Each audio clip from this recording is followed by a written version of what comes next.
No, I'm going to start out by saying this here. You know, I've been trying to be a good boy, Mr. Speaker. Well, continue trying. Continue trying. Mr. Speaker. And let nobody break you off of that. To Christmas is coming. I've been trying to be a good boy, you know, and we keep hearing, you know, well, don't throw stones if you live in a glass house, and you know, I want to just be a little bit political here as we start out in some of our debates. And then I hear the member who just sat down in his seat talking about taxes and his concern with Belco. Well, I can recall many conversations, Mr. Speaker, with Ascending Group. And the biggest issue with Ascending Group was that it was taking its profits from Belco and putting it into other businesses. And the conversation was, you need to be putting it back into Belco. That's where you need to be putting the profits. So if he has an issue with Belco, he needs to go to the Ascending Group, go to that board, and ask them exactly what were they doing. Because those profits were going into other businesses that Belco was making. That Belco was making. Yeah, I'm got a generator. I'm got a generator.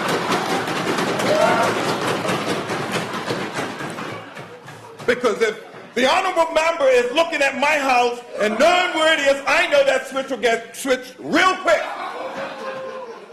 But what he needs to do is turn out the lights on Ascending Group because of the profits that they have been making and squandering it somewhere else rather than putting it back into that man right there. So when he gets up, do his homework. And the fact that taxes had to go up when we became government, let me remind Bermuda what we inherited in 2012. Debt! And we couldn't even pay civil servants. So when this honorable member gets up, he needs to think about what he's saying, just like we have heard about education. Act before you start talking. Act!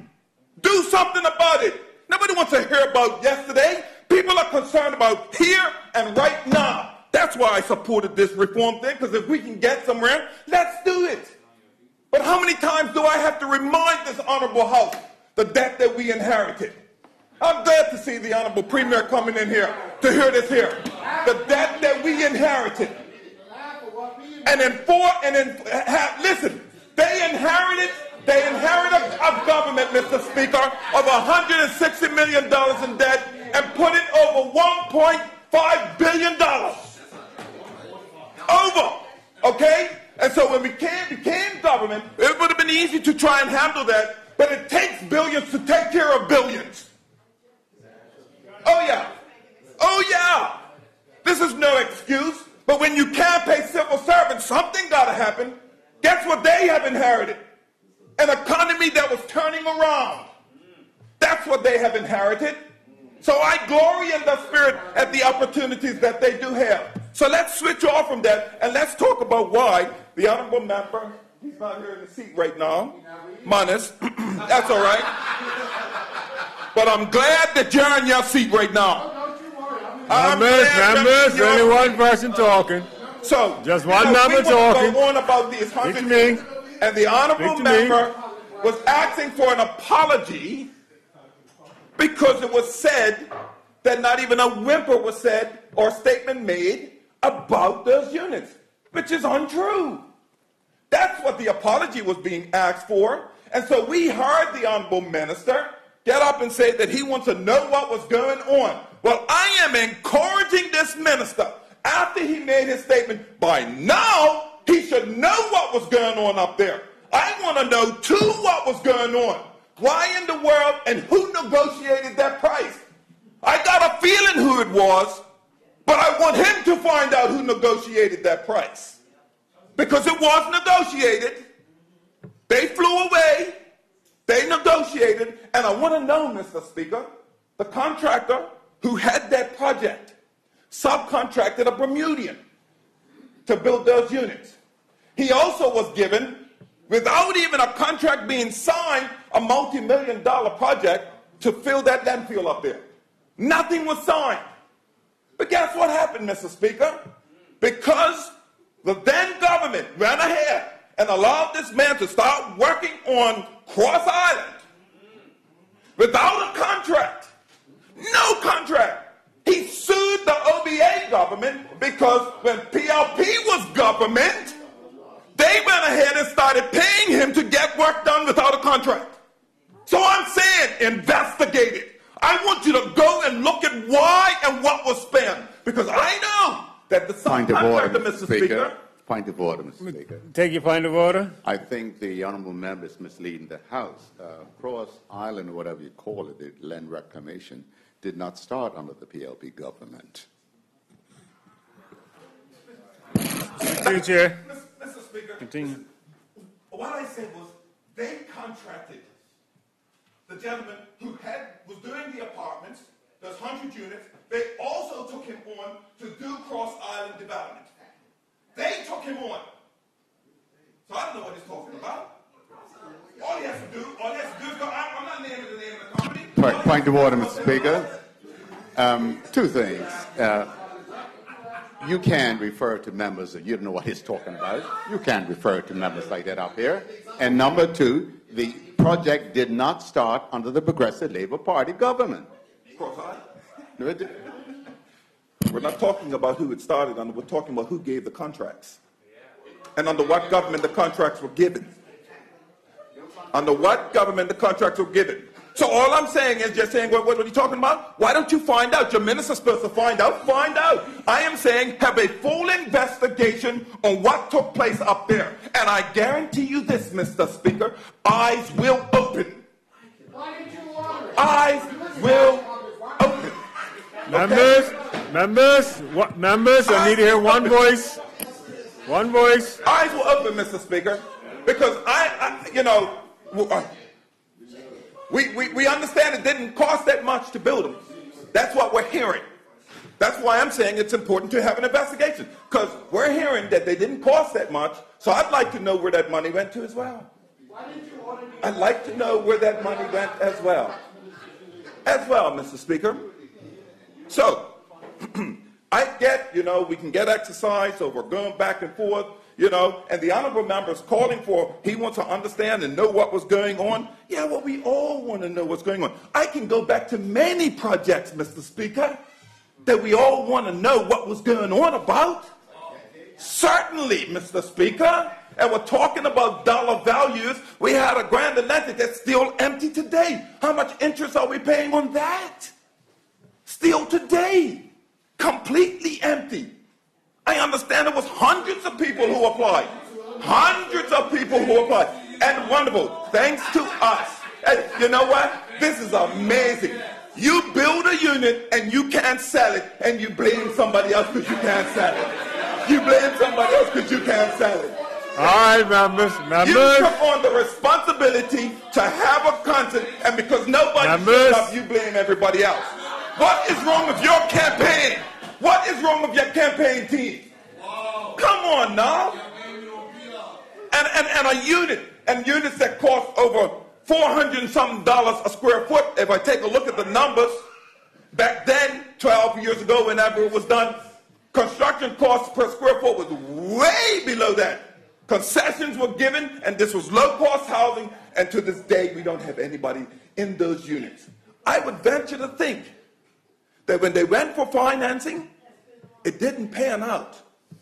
It just didn't pan out. So sure, we should take a look at these things. But I do know that the interest of this country has always been to heart when we were opposition and when we were government. And so, absolutely, and point of order, Mr. Speaker. Interesting that he brings up private jet. We're going to get to that. Point of order. Yes, the honourable member is misleading the House when the company is talking about Grand Atlantic, because under the PLP they had numerous members and numerous families that were lined up ready to buy those units. Because the PLP had organized 100% financing, I do know this because it's in my constituency. So they had, and what happened? The honourable member Michael Dunkley asked what happened. Is that the OBA, the member from Redco was saying that it was going to fall into the ocean, and then what happened is that after that the OBA took over in 2012, cut the funding, and made it unattractive to anybody to live in there until America's Cup came, and then they used it for America's Cup. Right. Thank you. Thank you, Mr. Speaker.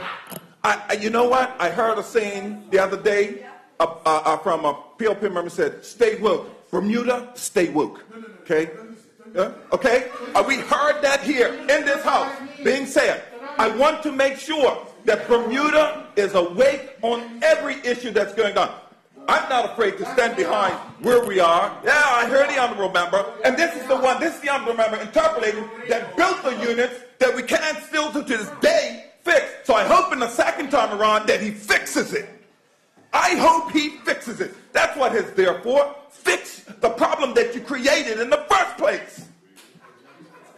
You know, and then we're gonna, and then we're talking about building more.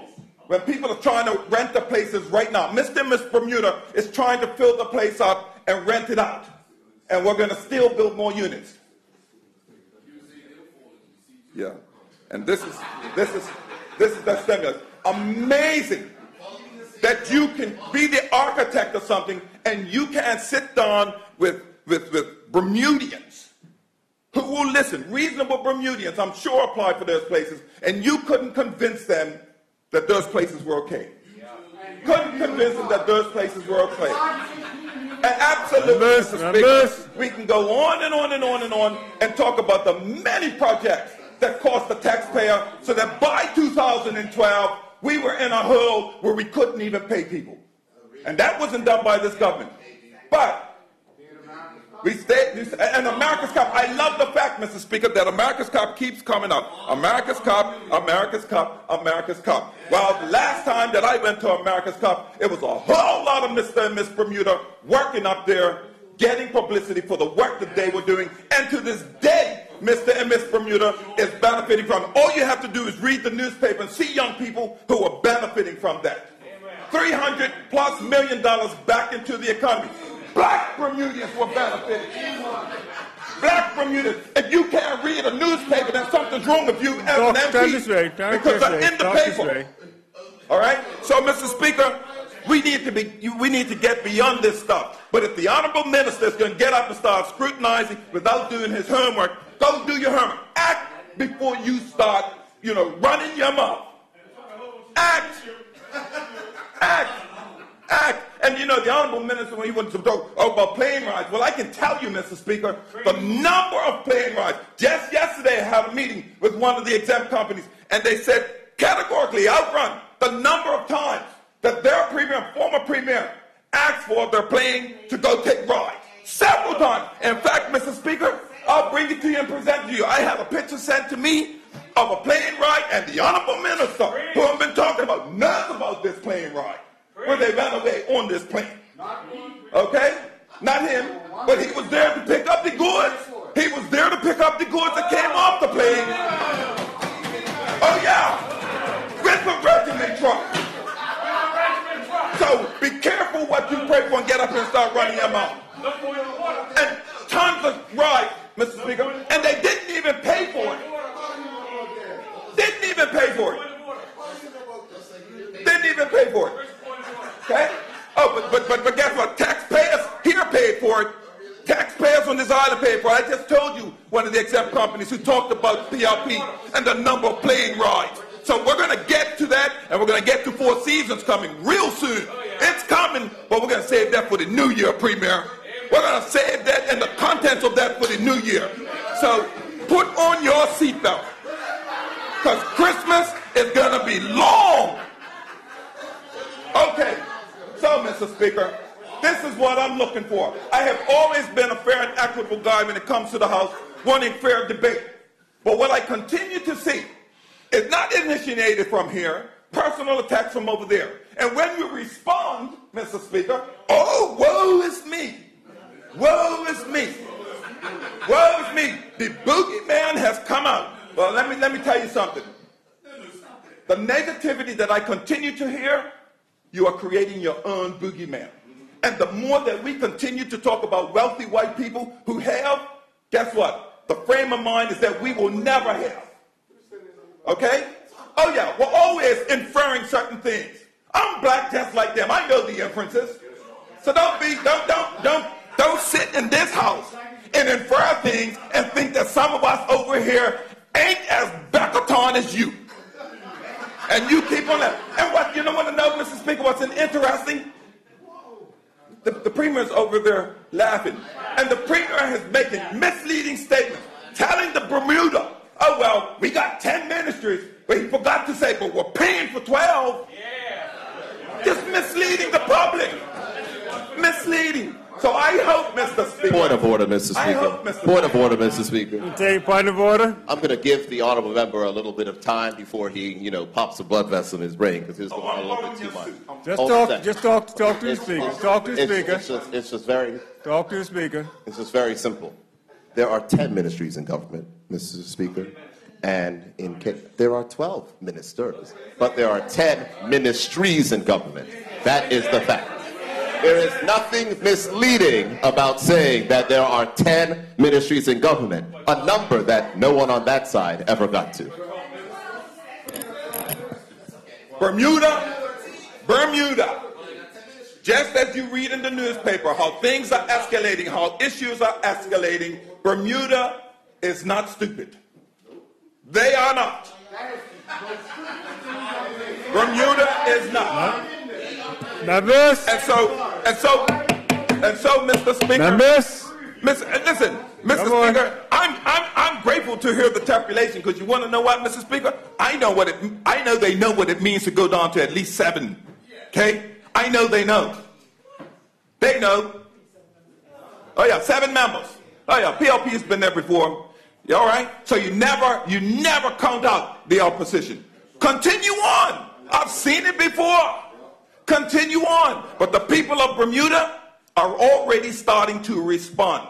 They're concerned. And they're concerned about the here and now. And that ain't no joke. And I glory in the spirit, okay? With the 25 seats, I glory in their spirit. But don't for a minute underestimate Mr. and Miss Bermuda. It has happened many times before by this government. Many times. Once with the OBA, but many times with this government, they have underestimated. Okay? That pendulum, I can assure you, if we don't get it right, and I said we, because we're all up here, it's going to swing.